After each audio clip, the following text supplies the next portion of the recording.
প্রশংসা হচ্ছে, সাহাবারা প্রশংসা করছে। হে ওমর ফারুকের কুরবানি বহুত। তোর ওমর ফারুক শুনে বলছে, হে ওমর সাহাবা শুনে নাও, ওমর সাহাবারা আমার কুরবানি কি দেখলে? আবু বকর সিদ্দিকের একটা রাতের কুরবানি আর একটা দিনের কুরবানি আবার সারা জীবনের কুরবানি তার সমকক্ষ হবে না। একটা রাতের কুরবানি আবু বকরের কুরবানি, আর একটা দিনের কুরবানি আবু বকর একটা দিনের কুরবানি, আমার সারা জীবনের কুরবানি ওই একটা রাতের কুরবানি সমকক্ষ হবে না।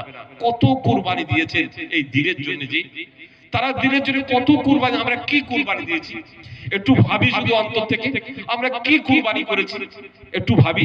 দুনিয়াতে যত আরাস আয়েশের সাথে আমরা জীবন কাটাচ্ছি, তাও আরামের সাথে আয়েশের সাথে জীবন কাটাচ্ছি, তাও তো নামাজ চলে যাচ্ছে, নামাজ আদান হচ্ছে, আল্লাহু আকবার আল্লাহু আকবার আল্লাহু আকবার আল্লাহু আকবার, আল্লাহ বড় সকলের বড়, আল্লাহ সকলের বড়। আর আমরা দুনিয়ার কাজ ছেড়ে আমরা দুনিয়া চলে যাচ্ছি, না খেতে যাচ্ছি, জমিতে যাচ্ছি, ব্যবসায় যাচ্ছি, সব জায়গায় যাচ্ছি, শুধু দুনিয়াকে আল্লাহকে ছোট করে। দুনিয়া যখন দুনিয়া তোমার কাছে বড় হয়ে যাবে, তখন তোমার দেখবে দুনিয়া যত ঝামেলা তোমার কাছে আসবে, যত ঝামেলার মধ্যে তোমাকে লিপ্ত করে দেবে।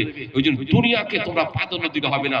আল্লাহ তাআলা কোরআনের মধ্যে বলছেন, বিসমিল্লাহির রহমানির রহিম, قل إن كان آباؤكم وأبناؤكم وإخوانكم وأزواجكم وعشيرتكم وأموال اقترفتموها تجارة تخشون كسادها ومساكن ترضونها أحب إليكم من الله ورسوله وجهاد في سبيله فتربصوا حتى يأتي الله بأمره والله لا يهدي القوم الفاسقين।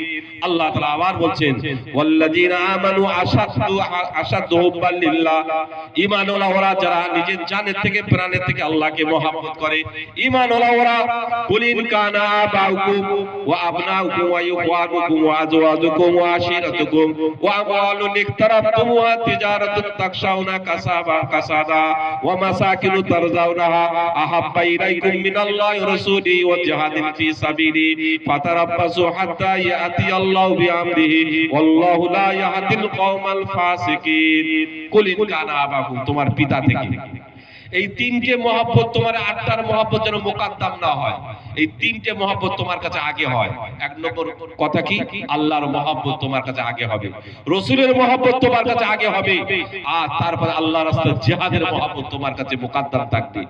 আর এই আটটার মহব্বত তোমার এই তিনটের মহব্বত মুকাদ্দাম না হয়, যদি মুকাদ্দাম হয়েছে ফাতারাব্বাসু হাত্তা ইয়াতি আল্লাহু বিআমরিহি ওয়াল্লাহু লা ইয়াহদিল কওমাল ফাসিকিন।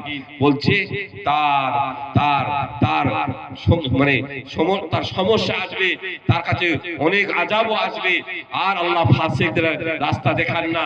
আল্লাহ তাআলা এই দুনিয়াকে মুকাদ্দাম যখন করবে, যখন এই তিনটে জিনিস মুকাদ্দাম করবে, এই আটটা জিনিস মুকাদ্দাম করবে, তার সমস্যা, অনেক রকমের সমস্যা তার কাছে দেখা দেবে, অনেক সমস্যা আসবে। এবার কুলিন কানা আবাকুম, পিতার মহব্বত তোমার আল্লাহর মহব্বত থেকে আগে হবে। পিতার মহব্বত আল্লাহর হুকুমের মহব্বতে আগে হবে না। রাসূলের পিতা, কুলিন কানা আবাউকুম ওয়া আবনাউকুম, পুত্রের মহব্বত তোমার আল্লাহর এবং রাসূল এবং আল্লাহর সাথে জিহাদের মহব্বত হবে না। বাপ যদি বলে যে তোমার দাড়ি রাখা বন্ধ, দাড়ি রাখতে পারবে না, তা বাপের কথা শোনা যাবে না। যেহেতু রাসূলের সুন্নাত দাড়ি রাখা, আল্লাহর হুকুম একটা, তাহলে এখানে বাপের কথা শোনা যাবে না। পিতা পুত্রের মহব্বত তোমার কাছে থাকবে না, পুত্রের মহব্বত তোমার কাছে থাকবে না। কুলিন কানা আবাউকুম ওয়া আবনাউকুম ওয়া ইখওয়ানুকুম, তোমার ভাইদের মহব্বত তোমার থাকবে না। ভাই যদি বলে মহব্বত, কিছু কোনো কথা বলে, দ্বীনের কোনো উল্টো কথা বলে, মুখালিফ কথা বলে, সেই ভাইয়ের কথা শোনা যাবে না। শরীয়তের বিরোধী কথা বলে ভাই, শরীয়তের কথা মানা যাবে না, তার বিপরীত কথা মানা যাবে না। কুলিন কানা আবাউকুম ওয়া আবনাউকুম ওয়া ইখওয়ানুকুম ওয়া আজওয়াজুকুম, তোমার বিবিগণের কথা মানা যাবে না। বিবি যদি বলে দাড়ি রাখা যাবে না, বিবির কথাও মানা যাবে না, কারণ এখানে মুকাদ্দাম থাকবে রাসূলের সুন্নাত, মুকাদ্দাম রাসূলের মহব্বত থাকবে আগে। তাহলে কুলিন কানা আবাউকুম ওয়া আবনাউকুম ওয়া ইখওয়ানুকুম ওয়া আজওয়াজুকুম ওয়া আশিরাতুকুম, আর তোমার করিবি রিশতেদার আত্মীয় স্বজনের মহব্বত তোমার থাকবে না। ও আশিরাতুকুম ওয়া আমওয়ালুন ইকতারাফতুমা, তোমার মালের মহব্বত, তোমার মাল মহব্বত, দুনিয়ার মহব্বত তোমার কাছে মুকাদ্দাম। দুনিয়ার জন্য তুমি নামাজ পড়তে যেতে পারছো না, দুনিয়ার মহব্বতের কারণে তুমি মাঠের মহব্বতের কারণে তোমার নামাজ ছেড়ে যাচ্ছে, এই সমস্ত মহব্বত। তোমার বিল্ডিং বালাখানার মহব্বত যদি তোমার কাছে থেকে থাকে, পাথর দেওয়া ঘর আমি ছেড়ে কি করে মসজিদে যাব, গরম শীতে, এই সমস্ত মহব্বত তোমাকে আটকে রাখে। আল্লাহর মহব্বত তোমার নেই, তাহলে তুমি ফাতার আব্বাস হাত্তা ইয়াতি অলমি আমরি আল্লাহু লা ইয়াদিল কওমাল ফাসিক, তুমি অপেক্ষা থাকো আল্লাহ তাআলা আযাবের জন্য। আল্লাহ তাআলা ফাসিকদের রাস্তা দেখান।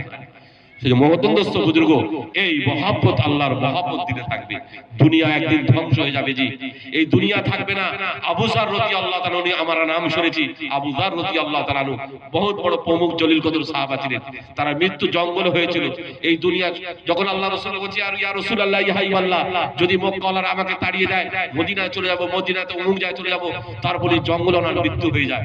সেখানে কোনো এক কাফেলা যায়, ওকে দাফন করে, সেখানে কাফন দাফন করার পরে সেই মেহমানদেরকে আল্লাহ রাসূল সেই আবু যার রাদিয়াল্লাহু তাআলা তাদেরকে তার বিবি তাদেরকে মেহমানদারি করেছিলেন।